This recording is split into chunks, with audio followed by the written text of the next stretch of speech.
নমস্কার, আমি সৌগত তন্ত্রজ্যোতিষ মায়ালে আপনাদেরকে স্বাগত। এখানে যে গাছটি দেখছেন, এটি গাছটি সবাই চেনেন। এটি হচ্ছে জবা ফুলের গাছ। তো জবা ফুলের গাছের শিকড়ে তন্ত্রে বেশ কিছু কার্যকারিতা আছে। তার মধ্যে আমি 2-3টে কার্যকারিতা এখানে শেয়ার করব।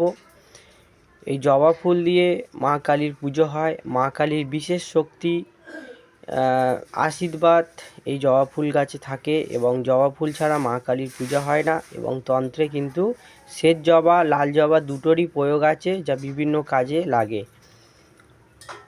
তো প্রথম যে প্রয়োগটি, যদি কোনো ব্যক্তি অমাবস্যা থেকে শ্বেত জবা বা লাল জবা, যে কোনো একটি জবা, অমাবস্যা চলাকালীন শ্বেত জবা বা লাল জবার যদি শিকড় কিছুটা তুলে নিয়ে এসে দুধ, গঙ্গাজল বা পঞ্চামৃত, মানে দই, দুধ, ঘি, মধু, চনা, এইভাবে পঞ্চামৃত দিয়ে যদি শিকড়টাকে শোধন করে একটি 3 ধাতুর কবজে ভরে, এর সাথে অন্য অন্য গাছের শিকড়ও অ্যাড করা যায়, বা শুধু পঞ্চামৃত, দই, দুধ, ঘি, মধু, চনা এইভাবে পঞ্চামৃত দিয়ে এই শিকড়টি অমাবস্যায় তুলে যদি শোধন করে অন্য অন্য গাছের শিকড় দিতে পারেন।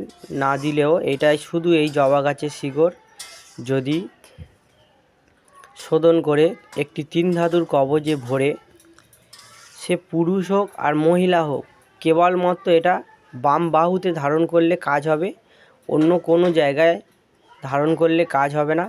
পুরুষ মহিলা যেই হোক, এটা বাম বাহুতে ধারণ করতে হবে, লাল সুতো দিয়ে ধারণ করতে হবে 3 ধাতুর কবজে। এই শিকড়টি 3 ধাতুর কবজে ভরে যদি বাম বাহুতে ধারণ করা যায়, তাহলে কি হবে? কোনো রকম নকারাত্মক শক্তি, কোনো রকম নেগেটিভ এনার্জি, কোনো রকম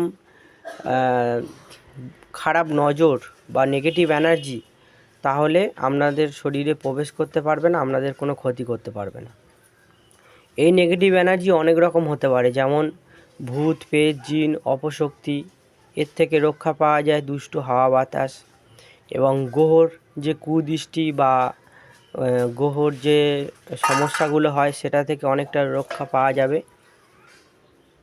এছাড়া অনেক রকম বান, জাদুটোনা থেকে রক্ষা পাবে। এটা হচ্ছে যখনই অমাবস্যা থেকে এই শ্বেত জবা বা লাল জবার শিকড় তুলে যখনই পঞ্চামৃত দিয়ে শোধন করে 3 ধাতুর কবজে ভরে নিজের বাম বাহুতে লাল কারে ধারণ করবেন, এটা একটা দেহবন্ধন কাজ করে, মানে দেহকে বন্ধন করে দেয় বা দেহকে প্রোটেকশান করে যে কোনো রকম খারাপ এনার্জি থেকে নিজের শরীরকে রক্ষা করার জন্য এটি খুবই কার্যকরী।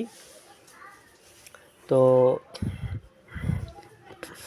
এটা অনেকেই ব্যবহার করে।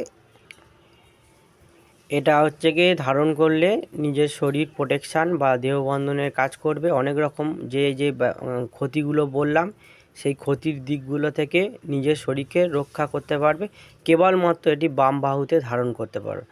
তো এর সাথে অনেকে ভাবছেন যে শুধু এই শিকড়টি ব্যবহার করব। এর সাথে রবিবার পুষ্যা নক্ষত্রে তোলা শ্বেতাকন্দর শিকড়ও দিতে পারেন, নিমুকলতার শিকড়ও দিতে পারেন, তার সাথে কালো ধুদ্র গাছের শিকড় দিতে পারেন, এর সাথে ঘোড়া বস দিতে পারেন, ইন্দুজল দিতে পারে, যা যা মনে হবে দেবেন, কিন্তু কেবলমাত্র এটি বাম বাহুতে ধারণ করতে হবে। শুধু এই গাছের শিকড় ধারণ করলেও দেহবন্ধন হয়, তার সাথে যা যা বললাম ওগুলো দিয়েও একটা প্রোটেকশান তৈরি করে এটা কেবলমাত্র বাম বাহুতেই ধারণ করতে হয়। তো এইভাবে যদি ধারণ করা যায়, তাহলে নিজের শরীর প্রোটেকশান পাবে। অনেক রকম নকারাত্মক খারাপ শক্তি, ভয়ভীতি, খারাপ নজর, গ্রহদোষের সমস্যা, ভূত, প্রেত, জিন, জাদুটোনা, বান, বিভিন্ন রকম সমস্যা থেকে নিজের শরীরকে রক্ষা করতে পারবে। বাচ্চা বড় সবাই ধারণ করতে পারবে, কোনো সমস্যা নেই, কেবলমাত্র বাম বাহুতে ধারণ করতে হবে।